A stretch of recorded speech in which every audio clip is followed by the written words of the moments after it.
Hello, gaming fans. Ahead of Switch 2, let's look back on the Nintendo Switch. In the 7 years since its release, the Nintendo Switch has become a beloved piece of hardware. Not only is it Nintendo's best-selling console, it's one of the most popular consoles of all time. It's also the console that boosted Nintendo's reputation after the poor reception of Wii U.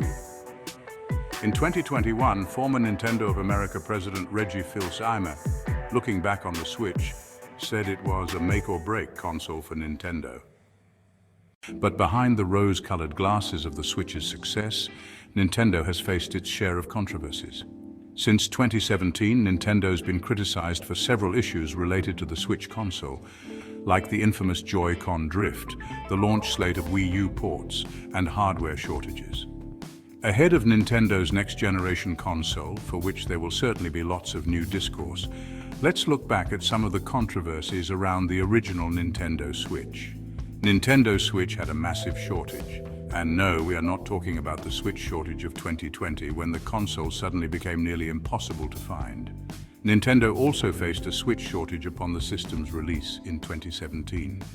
People have long accused Nintendo of intentionally creating shortages of its products to hype up demand, and it was no different with the Switch. Nintendo sold nearly 2.8 million consoles in its first month of sales in March 2017, and said at that time it planned to have 10 million more units available by the end of that fiscal year.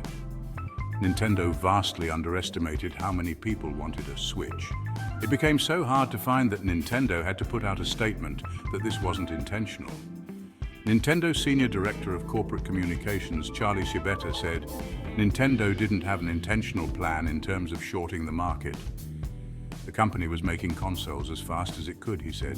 "We anticipated there was going to be demand for it, but the demand has been even higher than we thought. We had a good quantity for launch. Unfortunately, we're in a situation right now where as quick as it's going into retail outlets, it's being snapped up. It's a good problem to have, but we're working very hard to try and meet demand," Shibata said. Former GameStop Chief Operations Officer Tony Bartel said in March 2017 that he expected the shortages to last the entire year. A Financial Times report from May 2017 suggested that Nintendo leadership was pushing to release 18 million units by March 2018, upping that earlier 10 million number. Nintendo was working hard to make sure it had enough stock for the holidays. Around the time the Switch launched, and well into the years after, it was hard to ignore the yells of people mad that there were too many Wii U ports. People were upset for a few reasons, one of which was that people who owned the Wii U version would have to purchase it again to play it on Switch, and often these games were just as expensive the second time around. For a while, people felt like there were too many Wii U ports and not enough exclusives, though the number of games released did not support that claim. Nintendo released more than a dozen games on Switch in 2017, only 3 of which were ports. Here's the thing. The Wii U did not sell well, which meant that there were a lot of Wii U games that people simply didn't play. It made sense for Nintendo to port those to Nintendo Switch, just to get more games in players' hands. Nintendo has kept porting games from Wii U to Switch as the years have gone on, but it's always felt additive rather than like it's taking resources away from new game development.